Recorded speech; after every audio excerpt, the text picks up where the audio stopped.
السلام علیکم ورحمۃ اللہ وبرکاتہ۔ محترم سامعین و ناظرین، بہت دنوں کے بعد آج میں آپ حضرات کے روبرو ہوا ہوں۔ دوستو کیا بات کریں، ٹاپک تو بہت سارے ہیں۔ ہندوستان میں کیا چل رہا ہے آپ بھی جانتے ہو، ہم بھی جانتے ہیں۔ ایک طرف یہ گودی میڈیا والے مسلمانوں کے خلاف زہر انگل رہے ہیں، موب لنچنگ کا سلسلہ ہے کہ بند ہونے کا نام نہیں لے رہا ہے۔ CAA NRC کے تعلق سے تو یہ کہا جا رہا تھا کہ اب اس کا وشے ختم ہو جائے گا، لیکن اب سننے میں آ رہا ہے کہ اس کو واپس سے لاگو کرنے کی کوششیں کی جا رہی ہے۔ بابری مسجد کا مدعا ہو گیا، اور اس کے ساتھ ساتھ بے روزگاری چل رہی ہے، ملک کی GDP جو ہوتی ہے وہ بہت گر چکی ہے، اور بھی بہت سارے مسئلے ہندوستان کے اندر چل رہے ہیں۔ بہرحال وہ ساری سیاسی چیزیں اپنی جگہ، لیکن اگر کوئی مسلمانوں کے خلاف سیاست کرے گا انشاءاللہ العزیز ہم اس کو منہ توڑ جواب دیں گے۔ آج میں بات کرنے والا ہوں مولانا سلمان صاحب ندوی کے تعلق سے۔ جی ہاں، بہت دنوں سے حضرت سرخیوں میں ہیں اور بہت سارے ان کے بیانات سوشل میڈیا کے اوپر چل رہے ہیں۔ آپ نے بھی سنا ہوگا، اور ہم نے بھی تحریری طور پر بہت ساری چیزوں کا دفاع بھی کیا ہے اور بہت ساری ان سے ریکویسٹ بھی کی ہے۔ ہم نے آخر میں ہمارے فیس بک پیج کے اوپر ان سے یہ ریکویسٹ کی تھی کہ حضرت آپ کا مقام، آپ کا علم اور آپ کا عہدہ یہ بہت اونچا ہے، آپ کی صلاحیت سے کسی کو انکار نہیں ہے، آپ کی قابلیت سے بھی کسی کو انکار نہیں ہے، لیکن اگر آپ اپنی صلاحیت اور اپنی قابلیت کو صحابہ اکرام یا ائمہ مجتہدین کے متفق فتاویٰ کے خلاف استعمال کریں گے تو یہ آپ کے لیے ٹھیک نہیں ہوگا۔ اس سے پہلے حضرت معاویہ رضی اللہ تعالیٰ عنہ کے تعلق سے بھی بہت ساری شیعہ اور رافضیوں کی روایات شیخ سلمان ندوی نے پیش کی تھی۔ پوری دنیا کے اندر، پوری دنیا سے سلمان ندوی کا ویرودھ کیا گیا، رد کیا گیا۔ انہوں نے بہت ساری وضاحت نامے، محبت آمیز درخواستیں جاری کی، اپنے لیٹر پیڈ کے اوپر جاری کی، اپنے یوٹیوب ہینڈل سے انہوں نے بہت سارے رجوع نامے بھیجے، پر وہ رجوع نامے رجوع پر مبنی نہیں تھے، ان کے ایٹیٹیوڈ اور ایگو پر مبنی تھے۔ مطلب یہ کہ وہ سامنے والوں کو یہ بتانا چاہتے تھے کہ آپ ہوتے کون ہو، ہماری بات، ہماری تحقیق اور ہمارے ویڈیو کے خلاف بولنے والے۔ مطلب یہ کہ سامنے والوں کو کوئی ادھیکار نہیں ہے کہ وہ سلمان ندوی صاحب کے اوپر اعتراض کرے یا ان کی کسی تحقیق کے اوپر اعتراض کرے۔ تو ان کے جتنے بھی رجوع نامے آئے تھے ما سبق میں بالکل اسی طرح سے تھے۔ جس کو قبول نہیں کیا گیا، امت ان سے ناراض ہوئی، بہت سارے ان کے حامی تھے وہ ان کے مخالفین بن گئے، اور دارالعلوم دیوبند کے بہت سارے علماء نے علی الاعلان ان کو مناظرے کا چیلنج کیا، خاص کر حضرت امیر معاویہ رضی اللہ تعالیٰ عنہ کے موضوع پر۔ بہرحال اس کے بعد ملک کے اندر لاک ڈاؤن ہو گیا، مہاماری آ گئی، شاہین باغ کا میٹر چل رہا تھا وہ بھی کلوز ہو گیا، مطلب شاہین باغ کو اٹھا دیا گیا، اور بہت ساری چیزیں ایسی آ گئی کہ جس کی وجہ سے وہ مدعا دفن ہو گیا۔ اب جیسے لاک ڈاؤن کھلا، سلمان ندوی صاحب کے بیانات آنے شروع ہوئے، پھر انہوں نے حضرت ابو ہریرہ رضی اللہ عنہ کے تعلق سے کچھ نازیبا کلمات کہے۔ اب ان کے جو بھکت ہیں، ان کے جو شاگردین ہیں، وہ فیس بک کے اوپر تو یہ کہہ رہے ہیں کہ حضرت نے ابو ہریرہ رضی اللہ عنہ کو سرکاری نوکر نہیں کہا، کسی اور کو کہا۔ بہرحال تعویلات تو ہوتی ہے ہر جگہ سے، جب بندہ کچھ خلاف ادب بات کرتا ہے تو اپنی بات کو چھپانے تعویلات تو کرتا ہے۔ ایک بات نہیں، ابو ہریرہ رضی اللہ عنہ کو بنو امیہ کا سرکاری نوکر کہنا ہو، یا انہوں نے حدیثوں کو چھپایا، ساری احادیث انہوں نے پیش نہیں کی، یا پھر ان کے تعلق سے بات کہی جا رہی کہ یہ مفتی نہیں تھے۔ انشاءاللہ ہر چیز کا ہم جواب دیں گے، اور جواب کیا، آپ نے تو بہت سارے جوابات علماء دیوبند کے تعلق سے، اور خصوصاً ہمارے بہت ہی مشفق، جن کو میں اپنا استاد مانتا ہوں، مفتی یاسر ندیم الواجدی، انہوں نے بہت ساری تحریرات میں جوابات دیے ہیں کہ جن لوگوں نے ابو ہریرہ رضی اللہ عنہ کو مفتی نہیں مانا تو ان کا مطلب یہ نہیں تھا کہ وہ ابو ہریرہ رضی اللہ عنہ کی شان میں تنقیص کرے۔ بات سمجھ میں آ رہی ہے؟ تنقیص کرنا ان کا مقصد نہیں تھا۔ ہاں، وہ حفظ اور عدالت کے امام تھے، لیکن وہ اجتہاد نہیں کرتے تھے۔ یہ اصول الشاشی کی عبارت ہے۔ اس عبارت کو لے کر ابو ہریرہ رضی اللہ عنہ کو یہ کہنا کہ انہوں نے حدیثوں کو چھپایا، یہ بنو امیہ کے سرکاری نوکر بن گئے تھے، بلا بلا بلا بلا، یہ جو نازیبہ کلمات میں تو اپنی زبان سے دہرانا بھی نہیں چاہتا، اللہ مجھے معاف کرے، استغفر اللہ العظیم، میں اپنی زبان سے دہرانا بھی نہیں چاہتا۔ بہرحال یہ جب بیان جاری ہوا سلمان ندوی صاحب کا، تو بہت سارے لوگوں نے ان کا ورودھ کیا، تو انہوں نے ایک وضاحتی کلپ اپنے یوٹیوب ہینڈل سے کیا کری، لانچ کری۔ اس میں بھی بس گھول مول باتیں تھی، اور کوئی مطلب مناظرے کے، وہی مباحثے کے چیلنج کے، کوئی ادب کے دائرے کے اندر مباحثہ کرے، دلیل سے بات کرے، علماء دیوبند میں سے کوئی آئے اور ہمارے ساتھ روبرو ہو کر بات کرے، یا زوم ٹی وی کچھ چلتا ہے ادھر یو پی میں، زوم ٹی وی کے اوپر ہم سے بات کرنا، جانے کیسی کیسی باتیں کہی۔ بہرحال اہل سنت والجماعت کا عقیدہ کیا ہے صحابہ کے تعلق سے؟ ہمیں سلمان ندوی سے کوئی لینا دینا نہیں ہے۔ ہم یہ بتانا چاہتے ہیں اپنے ناظرین اور سامعین کو، جو بھی لوگ ہم کو فالو کرتے ہیں اور ہماری بات کو سمجھتے ہیں، ہماری مدد افزائی کرتے ہیں، تو میں ان تک یہ بات پہنچانا چاہتا ہوں کہ اہل سنت والجماعت کا عقیدہ صحابہ اکرام کے ساتھ کیا ہے۔ بس میں اتنا بتانا چاہوں گا، اور یہاں پر میں 2 یا 3 حوالے دوں گا، زیادہ حوالے نہیں، ویڈیو بہت لمبا ہو جائے گا۔ 2 یا 3 حوالے میں انشاءاللہ آپ حضرات کو دینا چاہوں گا۔ پہلا حوالہ شرح فقہ اکبر، امام اعظم ابو حنیفہ رحمۃ اللہ علیہ، جس کے آپ اور سلمان ندوی سب مقلد ہیں، ٹھیک ہے۔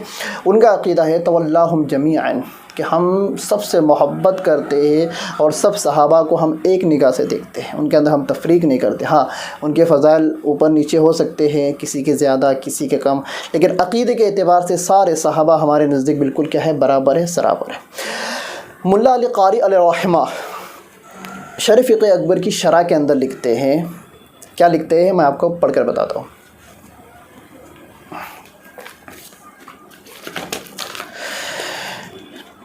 اعتقاد اہل سنتی والجماعتی تزکیۃ جمیع الصحابتی والثناء علیہم کما اثنى اللہ ورسولہ علیہم وما جرى بین علی ومعاویۃ کان مبنیا علی الاجتہاد۔ صفحہ نمبر 153۔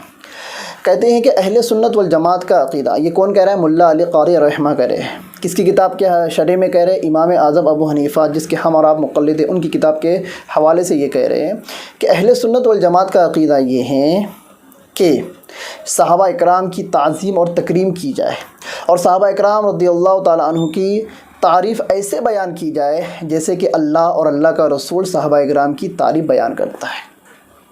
پھر آگے فرماتے ہیں علی اور معاویہ رضی اللہ تعالی عنہما کے درمیان میں جو جھڑپیں ہوئی، جو جنگیں ہوئی، جو قتال ہوا، یہ اجتہاد کی بنیاد پر تھے، یہ نفسانیت کی بنیاد پر نہیں تھی، یہ کرسی ہڑپنے کی بنیاد پر نہیں تھی، اس میں کوئی اور ذاتی رنجش نہیں تھی، یہ صرف کیا تھے؟ اجتہادی جنگ ہوئی تھی، اور اس اجتہادی جنگ میں یہ لوگ معجور ہے، ایک اجر کے یہ لوگ حقدار ہے۔ یہ ہے اہل سنت والجماعت کا عقیدہ۔ اب ملا علی قاری علیہ رحمہ اور امام اعظم ابو حنیفہ رحمۃ اللہ علیہ، یہ دونوں جب یہ بیان کر رہے ہیں، یہ تو امت کے امام ہیں نا، یہ لوگ بیان کر رہے ہیں کہ ہم سب کو برابر دیکھتے ہیں، اور اہل سنت والجماعت کا عقیدہ یہ کہ ہم کسی کی برائی نہیں کرتے، سب کی تعظیم کرتے۔ تو سلمان ندوی صاحب کون ہوتے ہیں؟ ان کے سامنے سلمان ندوی صاحب کون ہوتے ہیں جو ابو ہریرہ رضی اللہ عنہ کی تنقیص بیان کر رہے ہیں؟ آگے اور ایک حوالہ میں آپ کو دیتا ہوں۔ امام ابو جعفر طحاوی کٹر حنفی ہے، یہ اپنی کتاب العقیدۃ الطحاویہ کے اندر لکھتے ہیں، کیا لکھتے ہیں؟ صفحہ نمبر 704 پر، نحب اصحاب رسول اللہ صلی اللہ علیہ وسلم ولا نفرط فی حب احد منہم ولا نتبرأ من احد منہم ونبغض من یبغضهم وبغیر الخیر یذکرهم ولا نذکرهم الا بخیر وحبهم دین وایمان واحسان وبغضهم کفر ونفاق وطغیان۔ امام ابو جعفر طحاوی رحمۃ اللہ علیہ فرماتے ہیں کہ ہم سارے اصحاب رسول صلی اللہ علیہ وسلم سے محبت کرتے ہیں، ہم ان سے محبت کرنے میں افراد اور تفریط سے کام نہیں لیتے، اور ہم ان سے برات کا اظہار بھی نہیں کرتے، اور جو لوگ ان کا ذکر خیر نہیں کرتے ان سے بغض رکھتے ہیں، ہم بھی ان سے بغض رکھتے ہیں، ہم بھی کیا رکھتے ہیں؟ ان سے بغض رکھتے ہیں۔ اور صحابہ اکرام کی محبت کیا ہے؟ دین ہے، ایمان ہے، احسان ہے۔ وحبہم دین و ایمان و احسان۔ پھر آگے فرماتے ہیں وبغضہم کفر و نفاق و طغیان۔ اور صحابہ اکرام سے بغض رکھنا یہ کفر ہے، نفاق ہے اور طغیان ہے۔ کفر بھی سب سے بڑا گناہ اور نفاق بھی سب سے بڑا گناہ، اور طغیان بھی یہ بڑے کبیرہ گناہوں کے لیے آتا ہے۔ تو دوستو یہ 3 حوالے میں نے آپ کو دیا، ان 3 حوالوں سے ہم یہ اندازہ بخوبی لگا سکتے ہیں کہ اہل سنت والجماعت کا عقیدہ تو یہ ہے کہ صحابہ اکرام کے تعلق سے خاموشی اختیار کی جائے۔ آخر میں 2 باتیں بول کر اپنی ویڈیو ختم کرتا ہوں۔ پہلی بات تو یہ کہ مولانا سلمان ندوی صاحب، آپ جس ملک میں رہ رہے اس ملک کے اندر بہت سارے فتنے ہیں جو باطل کی طرف سے مسلمانوں کے اندر ڈالے جا رہے، آپس میں لڑوایا جا رہا ہے، پہلی بات۔ دوسری بات، ہمارے ملک کے جو نوجوان ہیں یہ سیدھی راہ پر نہیں ہیں، یہ غلط راستے پر جا رہے ہیں۔ آپ کو اصلاح کرنا ہے نا تو نوجوانوں کی اصلاح کرو۔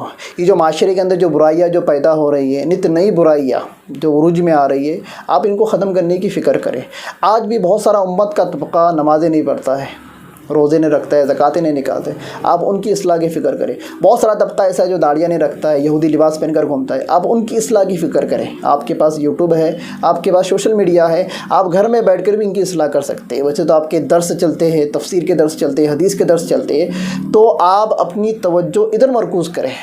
صحابہ اکرام پر بحث کر کے کیا ملنے والا آپ کو؟ جس کے تعلق سے فائلیں بند ہو چکی، امت کا فیصلہ ہو چکا، اب اس کے اوپر کسی کی رائے مانی نہیں جائیں گی، تو کیا ضرورت ہے امیر معاویہ رضی اللہ عنہ کے اوپر گفتگو کرنے کی؟ کیا ضرورت ہے آپ کو؟ کیا اللہ کے نبی کی حدیث ہے جب میرے صحابہ کا تذکرہ ہو وَإِذَا ذُكِرَ أَصْحَابِي فَأَمْسِكُوا، کہ جب میرے صحابہ کا تذکرہ ہو تو خاموش رہو۔ تذکرہ مطلب برا تذکرہ ہو، برائی ہونے لگے تو خاموش ہو جاؤ۔ تو خاموشی اختیار کرنے کے لیے کہا گیا نا۔ اب جیسا کہ آپ کو پتہ چلا، اہل سنت و جماعت کا عقیدہ یہ ہے کہ حضرت علی حضرت معاویہ کے درمیان کے اندر جو جھڑپیں ہوئی ہیں یہ اجتہاد کی بنیاد پر ہوئی ہے۔ آپ میری نہیں مانتے، آپ علماء دیوبند کی نہیں مانتے، آپ کو سمجھانے والوں کی نہیں مانتے، تو امام ابو جعفر طحاوی کی تو مانو، ملا علی قاری رحمۃ اللہ علیہ کی تو مانو۔ کیا چیز آپ کو مانے ہیں کہ آپ اتنے بڑے بڑے اماموں کی بات کو چھوڑ دیتے ہو اور شیعہ، رافضی، خارجیوں کی بے بنیاد روایتیں لا کر کیا کرتے ہو؟ صحابہ اکرام کی تنقید کرتے ہو۔ کوئی ضرورت نہیں ہے۔ آپ اگر حضرت علی کی مناقب اور فضیلت بیان کرے تب بھی حضرت علی کی شان کم نہیں ہونے والی، اور آپ نہ بھی بیان کرے تب بھی کم نہیں ہونے والی۔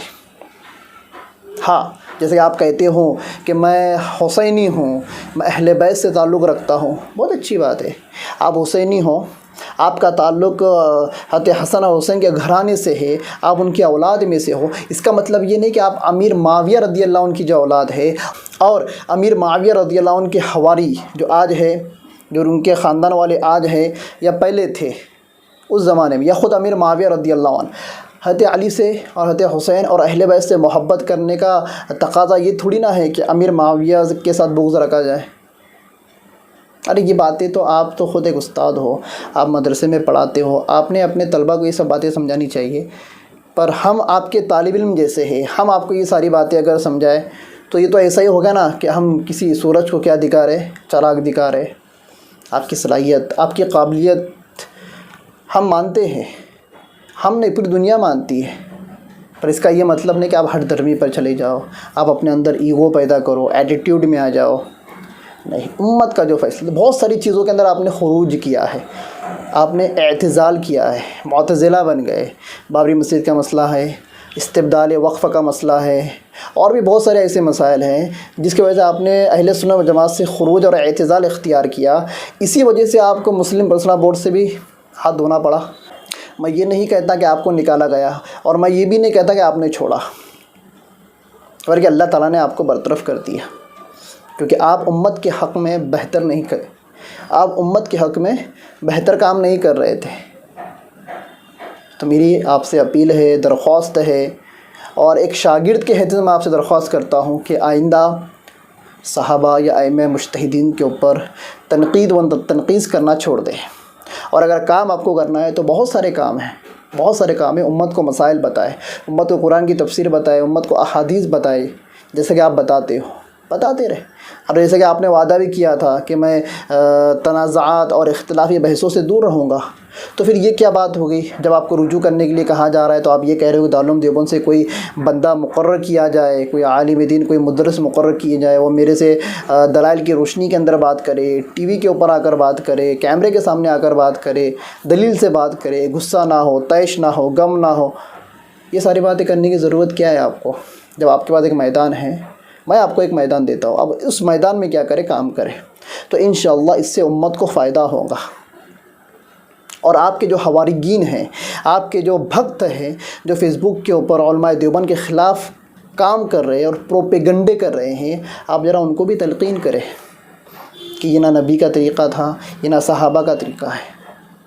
آپ ان کو بھی تلقین کریں، ان کو منع کریں. اور انشاءاللہ میں اللہ سے اور میں قسم کھا کر کہتا ہوں، آپ اگر اپنے ساری باتوں سے رجوع کر لے، توبہ کر لے، ان ساری چیزوں کو اگر ختم کر دے، تب بھی آپ کے شان میں کوئی کمی نہیں آنے والی، کوئی کمی نہیں آنے والی. اس لیے عزت کا دینے والا اللہ ہے. اللہ تعالیٰ سے عزت کی کیا رکھو؟ امید رکھو اور یقین رکھو، اور لوگوں سے عزت کی امید اور یقین رکھنا چھوڑ دو.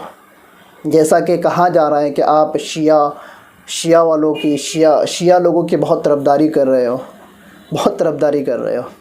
کرے، انسانیت کے اعتبار سے کرے، پر ان کا ہمارا جو مسائل کا جو اختلاف ہے وہ برقرار رہے گا. وہ قرآن کو محرف مانتے تھے اور مانتے ہیں. آج اگر وہ انسانیت کے ناطے ان محرفات سے قطع نظری کرتے ہیں تو اس سے ان کا عقیدہ بدل نہیں جاتا. ان کو ان کی کتابیں بدلنا پڑیں گی. ان کی کتابوں کے اندر جو باتیں قرآن کے تعلق سے جو لکھی ہے ان کو بدلنا پڑے گا. ان کے جو بیسک جو عقائد ہیں ان کو اس کو بدلنا پڑے گا، اس کا اعلان کرنا پڑے گا، اس کی تبلیغ کرنا پڑے گی. تب جا کر ہم شیعہ کے بارے میں کچھ سوچ سکتے ہیں. مولانا انور شاہ کشمیر رحمۃ اللہ علیہ وہ بیوقوف نہیں تھے جنہوں نے شیعہ لوگوں کے اوپر اتنی ساری کتابیں لکھ دی. اور آپ آج کہہ رہے ہوں کہ شیعہ بھی مسلمان ہیں اور شیعہ ایسے ہیں ویسے ہیں. آپ کو طرفداری کرنی ہے تو آپ کریے نا، آپ اپنی ذات کے اعتبار سے کریے. آپ پوری امت مسلمہ کو لے کر نہ کریں. آپ کو ان سے محبت ہے ذاتی طور پر، آپ ذاتی طور پر جائیں، ان کے ساتھ بیٹھے، کھائے پیے، رہیں، بات چیت کریں، تعلقات رکھیں. ہمیں کچھ لینا دینا نہیں ہے. لیکن آپ پوری امت مسلمہ کو یہ کہوں گے کہ شیعہ کے ساتھ تم اچھا تعلق رکھو اور ان کے تعلق سے یہ عقیدہ مت رکھو، وہ عقیدہ مت رکھو. پھر ہمارے علماء اکرام نے شیعہ کے خلاف جو کتابیں لکھی ہے، شیعہ کے رد میں جو کتابیں لکھی ہے، اس کو تو پھر ردی کی ٹوکری میں ڈالنا پڑے گا. تو ہم یہاں دیکھتے ہیں کہ ہمارے جو اسلاف تھے، ہمارے جو علماء دیوبند تھے ابھی ماضی قریب کے، یہ حق پر تھے، برحق تھے، بمقابل آپ کے میں کہتا ہوں. اور ان کے سامنے آپ کی کوئی حیثیت نہیں. وہ آپ کی بھی اساتذہ ہے، آپ کے استاذ الاساتذہ ہے. ہم آپ کی نہیں مانیں گے، ان کی مانیں گے. تو بہرحال شیعہ کے تعلق سے آپ کا جو بھی عقیدہ ہے آپ اپنے گھر رکھیے. اب آپ امت پر لاگو مت کیجیے. اور آخری میں آپ سے یہی بات کہوں گا، اصلاح معاشرہ کا کام کرے، اختلافی باتوں سے پرہیز کرے، اور خاص طور پر صحابہ اکرام اور خاص طور پر امیر معاویہ رضی اللہ عنہ اور ائمہ مجتہدین کی تنقیص بیان کرنا بند کر دیں. اس میں آپ کی دنیا کی بھی بھلائی ہے اور آخرت کی بھی بھلائی ہے.